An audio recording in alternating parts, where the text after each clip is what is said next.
大家晚上好，欢迎出席今天的 Mesdames et messieurs, bonsoir.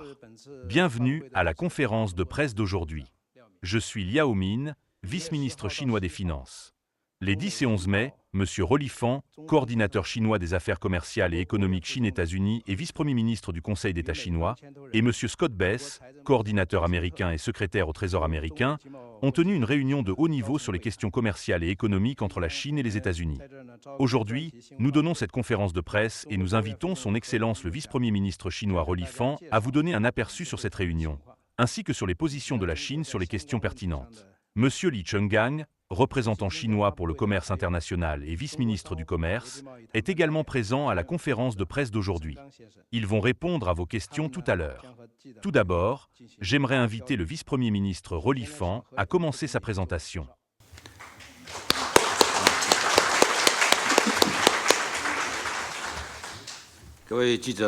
Chers amis de la presse, bonsoir. Les 10 et 11 mai, en tant que coordinateur chinois des affaires commerciales et économiques entre la Chine et les États-Unis, j'ai tenu une réunion de haut niveau avec le secrétaire américain au Trésor, Scott Bessent, et l'ambassadeur Jameson Greer, représentant américain au commerce.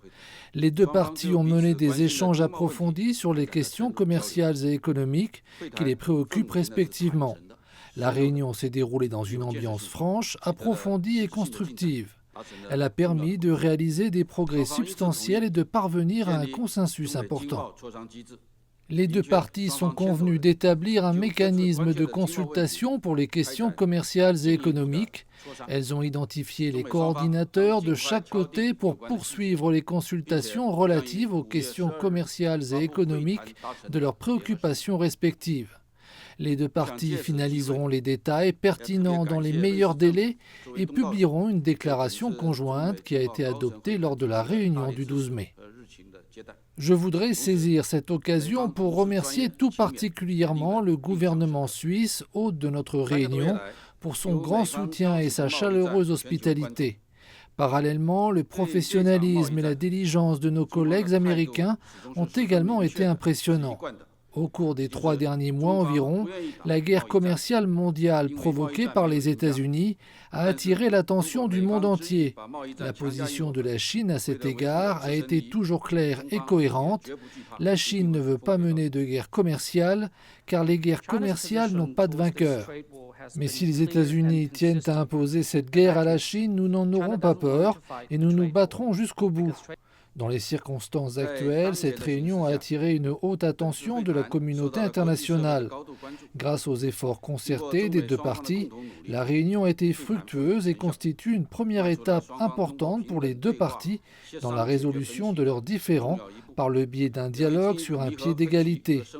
En outre, cette réunion a jeté les bases et créé les conditions nécessaires pour combler les différences et approfondir la coopération.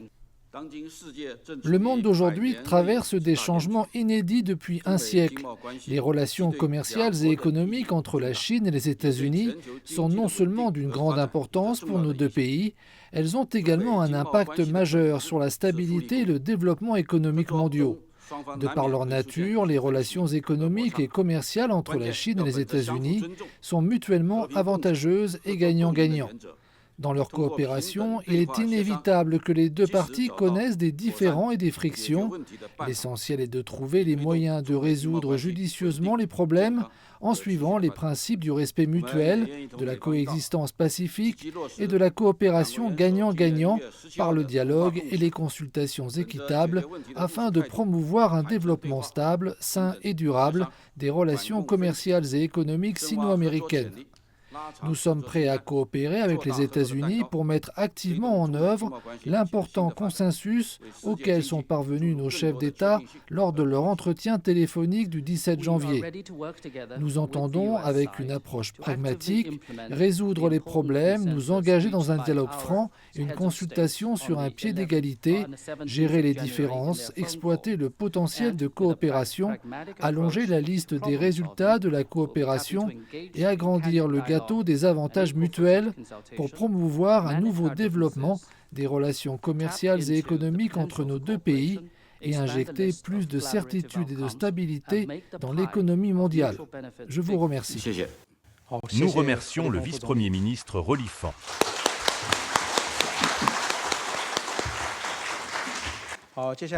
Nous allons maintenant donner la parole à nos amis de la presse pour qu'ils posent des questions sur le thème de la conférence de presse d'aujourd'hui. Avant de poser vos questions, veuillez donner le nom de votre agence de presse.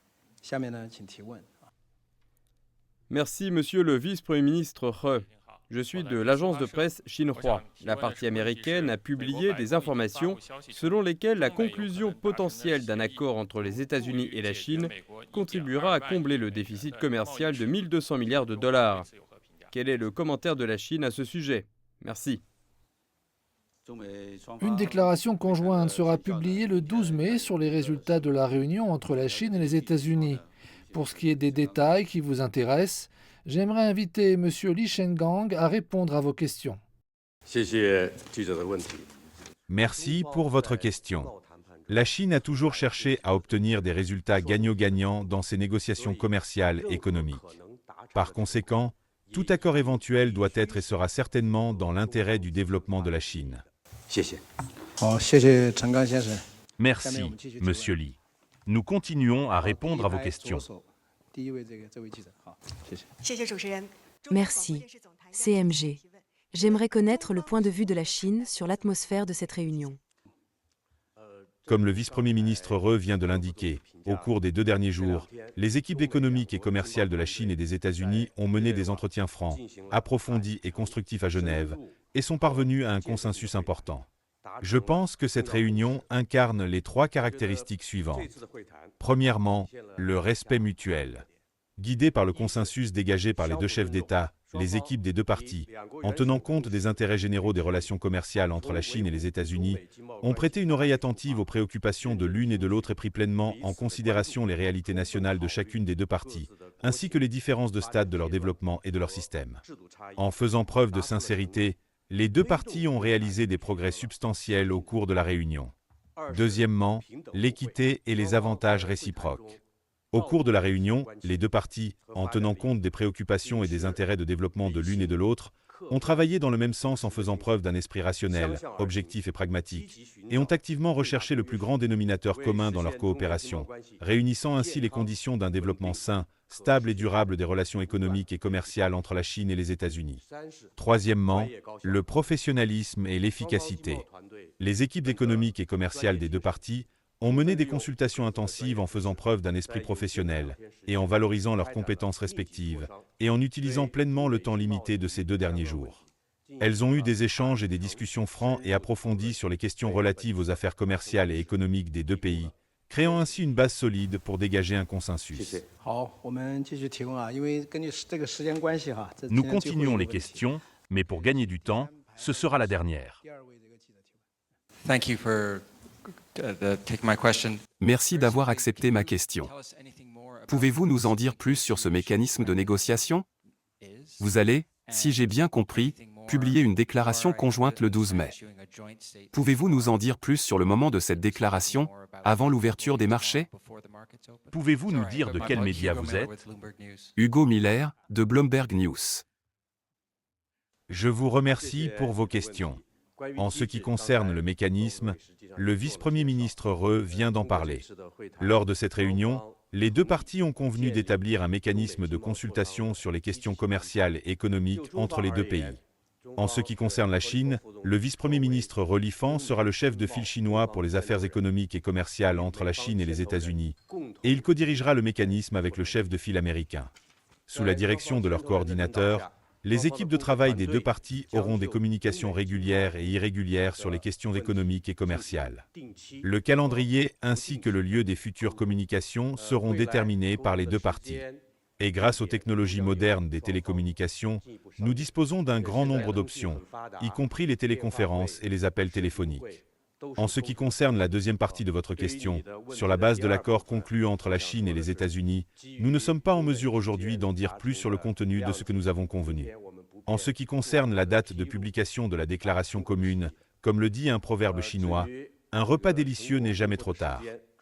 Je pense donc que, quel que soit le moment de publication de cette déclaration, ce sera une grande nouvelle, une bonne nouvelle pour le monde. Merci. Je voudrais remercier le vice-premier ministre Rolifan pour le temps qu'il nous a accordé. Merci également au vice-ministre du Commerce Li Chenggang. La durée de la conférence est assez courte, mais elle contient une grande quantité d'informations. Je vous remercie à nouveau pour votre attention. Nous vous tiendrons au courant de toute information complémentaire et espérons que vous continuerez à prêter attention à l'évolution de la situation. Sur ce, nous concluons la conférence de presse. Je vous remercie de votre attention.